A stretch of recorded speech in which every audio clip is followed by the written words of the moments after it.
Hello, High Priestess. I am kind of having oh my God, I'm like watching my life through tarot in real time happening right now. So many of you guys know my journey back in 2019 started with the introduction to psychedelics for personal healing, which opened me up to more spiritual concepts. And tarot was a tool that I was using to mirror back to me opportunities for healing and reflection and fears, like real big fears. And what has transpired in these 5 years has been nothing short of miraculous to me. You know, what I thought was capable for my life, I've done what I said I would probably never be able to do. And my achievements might be child's play to some. Neptune's joining the chat. But to me, what has happened has been nothing short of magic. And in this short but long period of time, right, I've purchased my own home. I built a business while working a 9 to 5 and also contracting out and also working an already established coaching business that I had.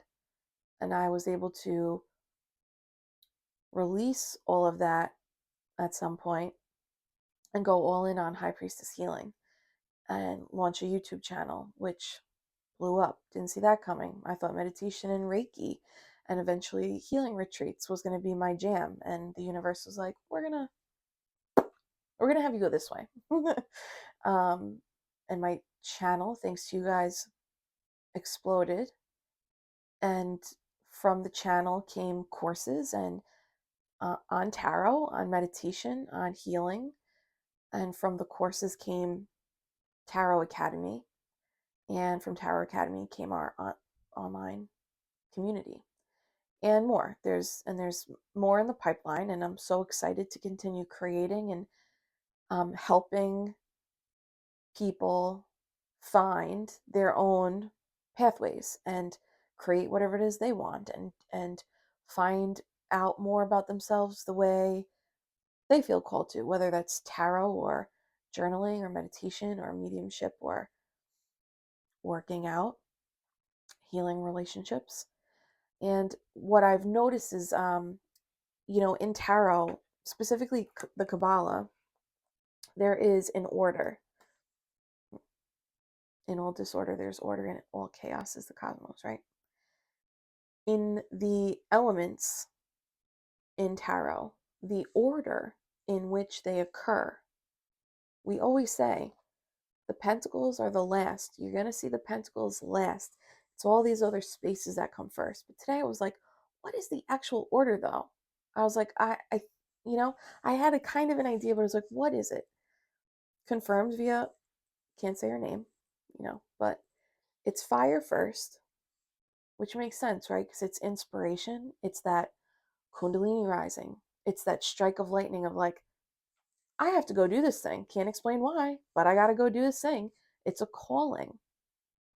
And my calling was a little more aggressive, right? They pushed me down a flight of stairs and cracked my third eye right open, which was a tower moment. But really, the tower was to move me into my own home and build my own business and my own new lifestyle away from the way I was limiting myself. So, first comes fire, then comes the water, which is our emotions and our intuition, which is like oddly in line with my healing journey too of okay, now I'm in the cocoon of Mermaid Manor, my humble and quaint abode by the sea. And this home has provided me the space and hold on, I just want to gather myself. It's my sanctuary, and I've been able to emotionally heal and listen to my feelings and my intuition, which I had drank away, ate away, slept with other people, it away, for years and years and years, a lot of avoidance of this. And the last 2 years, I've been like, oh no, I've really worked with that inner child and that inner teen and my present self who also deserves emotional validation and nurture. And I feel like I have a really healthy King of Cups mastery of regulate, listen, observe, preserve your cup, then make moves, you know? And then next is the sword. So this is the mind space, air energy, mind space, not my space. But shout out to Tom. So the sword is the mind. And I'm like, okay, this makes sense now, right? It's first we need that. I needed that inspiration, that kick of my ass down the stairs to get me moving so that I would heal this, so that I could really heal this.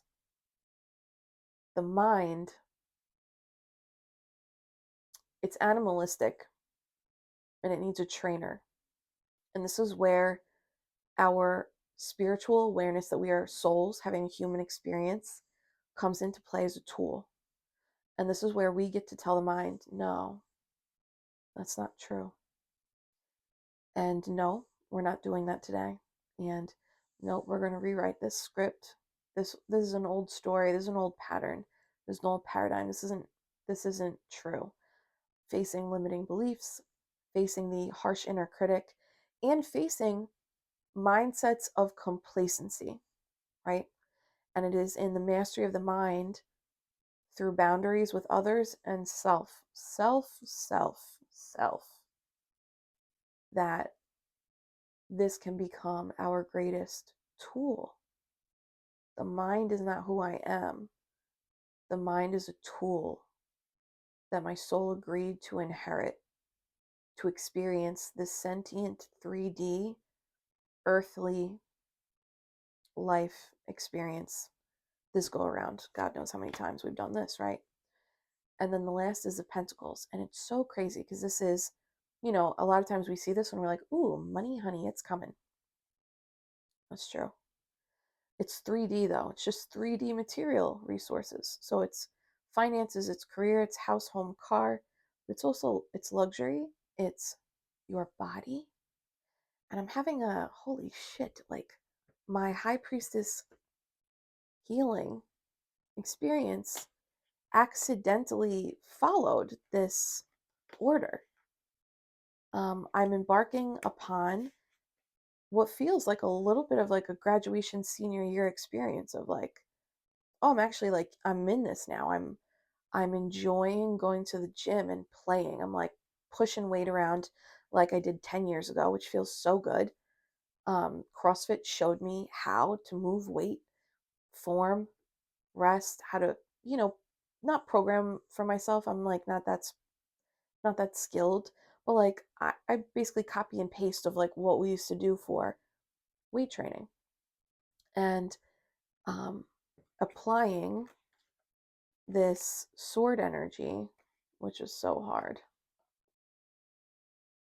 to create structure and discipline around processes, around food, walking, physical activity, and general consumption.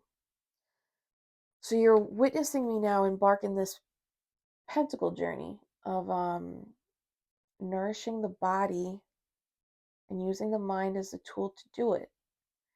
And I just finished a 14-day Kickstart cleanse with a program that I'm enrolled in. And it was not fun. I'm not going to say it was fun. They call it the green face diet, so you can look that up if you're into it. It's paleo, but but actually is a little bit more leeway than paleo. But it's basically high protein. Love me some protein. Vegetables, moderate servings of fruit, and then you can have a natural starch like quinoa, rice, or potato at dinner. 3 meals, no snacks, just water. And you know what sent me over the edge? It wasn't like the gluttonous things that I know are bad for me foods. It wasn't like fries and chips or pasta.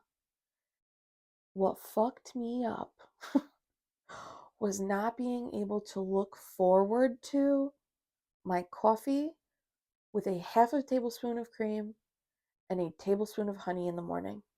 I could not believe it. I posted it on Instagram. I could not believe that that was the thing taking me to the dark side. Granted, I was like, this has to be a sugar addiction, right?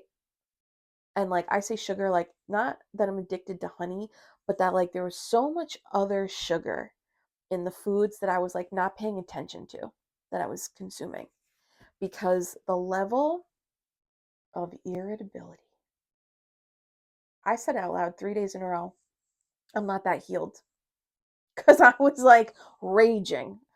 like, um, any very prickly, anyone not, moving fast enough, ask me too many questions. I was like, I gotta go in my cave so that I don't harm anyone with this Gemini Chiron, you know?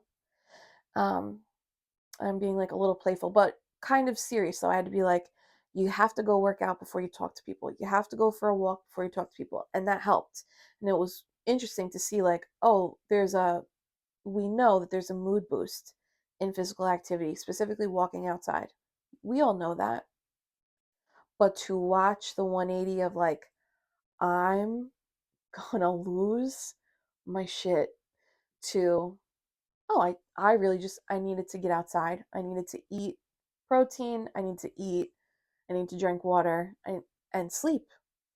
Uh, my sleep has been improving. I'm at a hard time of year because the body keeps a score, and I have some trauma from this time of year from years ago that's also like coming up to come out during this experience. And I think it's because I'm not numbing through mindless eating, snacking, door dashing.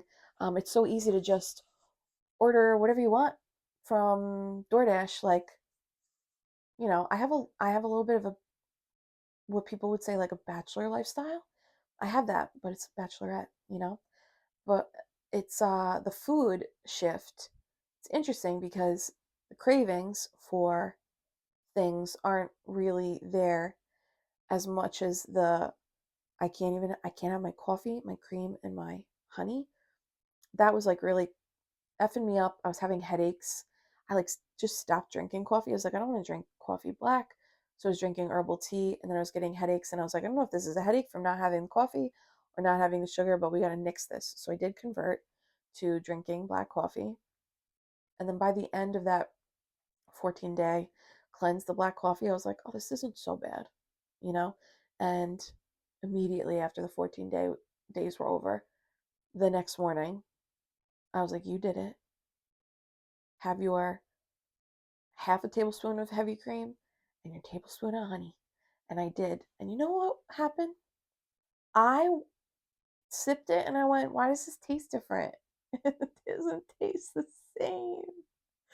And that was the point of the cleanse, is to recalibrate the taste buds. And I knew that going in, but like once I was in the tunnel, I like kind of forgot and was like, you just got to focus on getting out of the tunnel. Um, so that's okay. It's actually a gift.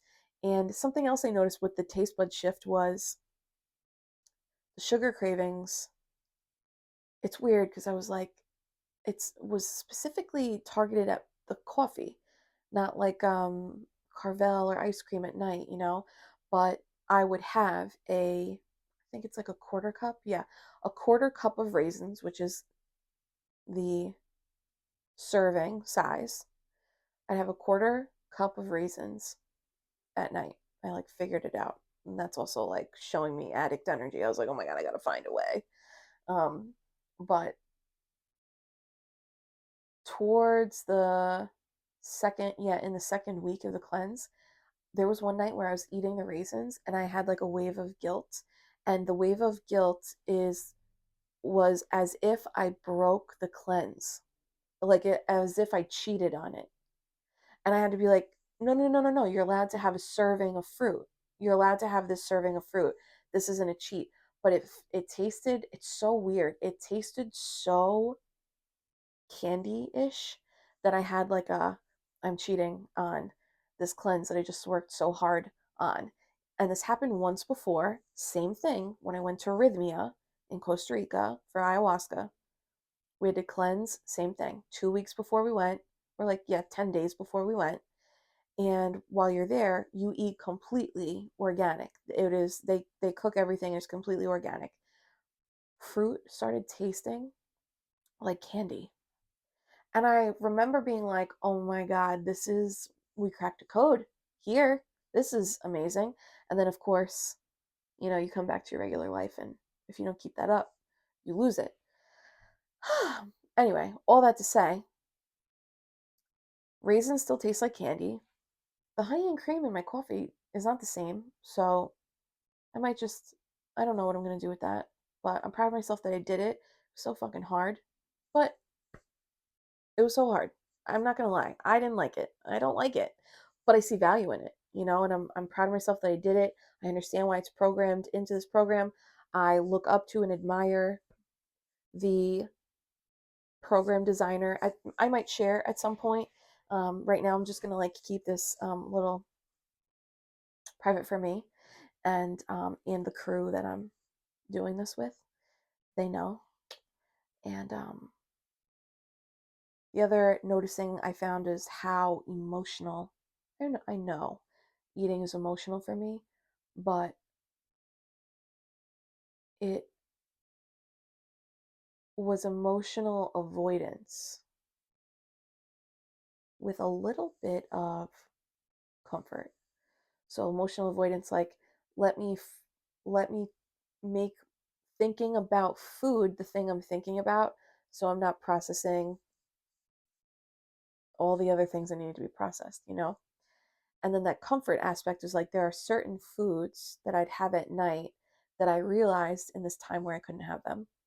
Um, were habits I learned from childhood during like a particularly challenging patch that served as like well, in this moment as a family, when we all consume this thing, we're all together and everyone's happy.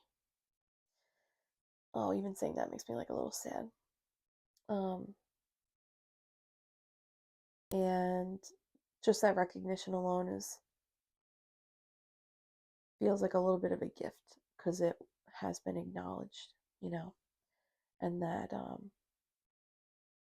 it served then and it doesn't have to serve now. I can do something different now. And the last share, which a lot of healing practitioners are aware of, is somatic releases through new forms of exercises, specifically stretching, right? So I'm boxing now with a trainer and I'm powerlifting at the gym, hitting 7 to 10K steps a day. That's my goal, my cute little new Fitbit I got.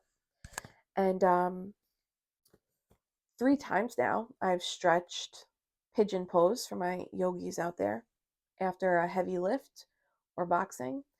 And pigeon pose gets me. I get into that pose and I sink a little deeper and it's immediate tears, immediate crying. And there's not even a sad thought. And that's how I know, ooh, she's releasing now. I hope that makes sense. The body keeps the score. So when you start tending to the body, in my experience, it then has the opportunity to tell you what it remembers that you haven't been allowing yourself to remember through emotion, and then it's released.